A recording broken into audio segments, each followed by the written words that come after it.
सिंध की तारीख पर बातचीत के सिलसिले में मैं रुख सिंधी आप दोस्तों, साथियों, भाइयों और बहनों से मुखातब हूँ। आप सबको मेरी तरफ से सलाम। आज सिंध का एक अहम किरदार है, औरत किरदार है, उस पर बात करेंगे।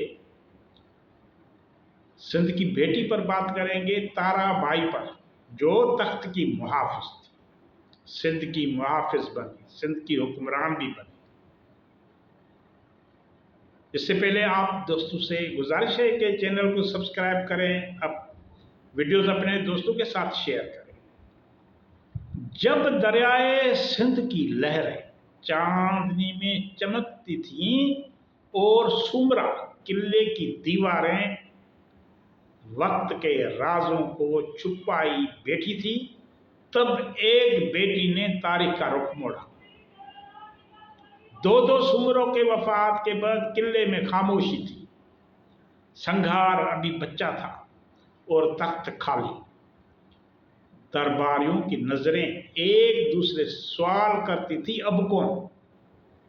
तब ताराबाई आगे बढ़ी। न तलवार उठाई, न नारा लगाया, सिर्फ वक़ार, अक्ल और एतमाद के साथ उसने तख्त पर कदम रखा। और सिंध ने पहली बार देखा कि क़यादत सिर्फ मर्दों की मीरास नहीं। ताराबाई ने फैसले किए जैसे कोई माँ अपने बच्चों के लिए करती है, नरमी से मगर मजबूती से।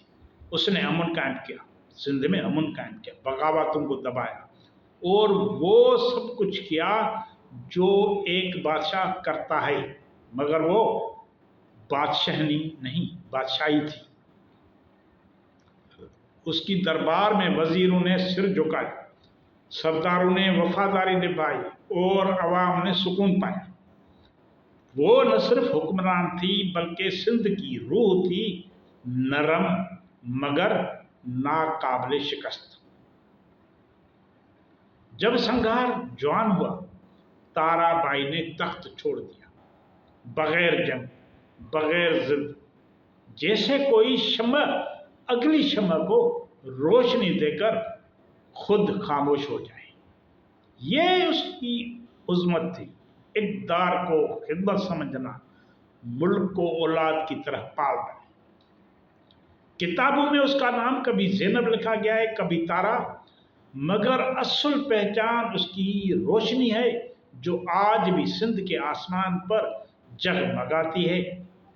रज़िया सुल्ताना से पहले बरे सगीर की पहली खातून हुक्मरान